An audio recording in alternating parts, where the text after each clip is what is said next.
ফিলিস্তিনে ইসরায়েলি হামলার প্রতিবাদে বিক্ষোভ মিছিল করেছে বাংলাদেশ ইসলামী ছাত্র শিবির রাজশাহী জেলা পূর্ব। শুক্রবার বাদ জুমা রাজশাহী জেলা পূর্বের সভাপতি রুবেল আলীর নেতৃত্বে তারা এই মাধ্যমে ফিলিস্তিনের যুদ্ধবিরতি চলছিল। হঠাৎ ইসরায়েল সেই হানাদার বাহিনী আমার ভাই এবং বোনদের উপরে পবিত্র মাহে রমজান মাসে তারা হেলিকপ্টার থেকে তারা বিমান থেকে বোমা নিক্ষেপ করে হত্যা করেছে। বাংলাদেশ থেকে বলতে চাই, আমরা মুসলমানদের পাশে আছি।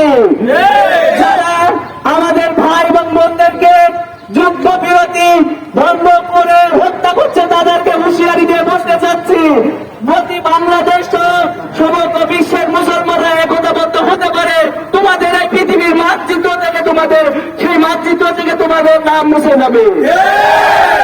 সম্মানিত উপস্থিতি, আমরা আজকের বিক্ষোভ মিছিল থেকে বলতে চাচ্ছি, ইসরায়েলের সকল ধরনের পণ্য বয়কট। বাংলাদেশের কোন ধরনের তাদের পণ্য চলতে পারে না।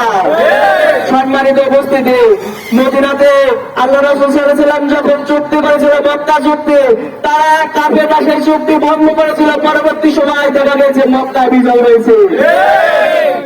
ফিলিস্তিনিদের যে চুক্তি তারা ভঙ্গ করেছে, আমরা বলতে চাই এই চুক্তি ভঙ্গের ইতিহাস আমরা আগে থেকে জানি।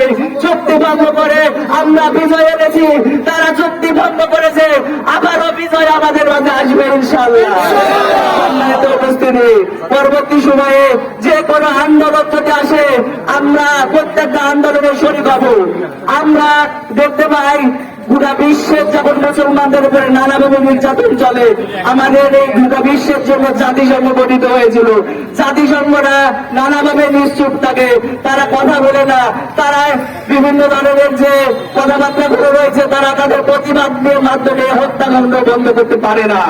আমরা বলতে চাই, জাতিসংঘ শান্তির জন্য প্রতিষ্ঠিত হয়েছে, সেই জাতিসংঘের মহাসচিবকে বলতে চাই, আপনারা এই যে ফিলিস্তিনের উপরে হত্যা চলছে অতি বিলম্বে এটা যদি বন্ধ না করে পুরো বিশ্বের মুসলমান এক হয়ে আন্দোলন করবে।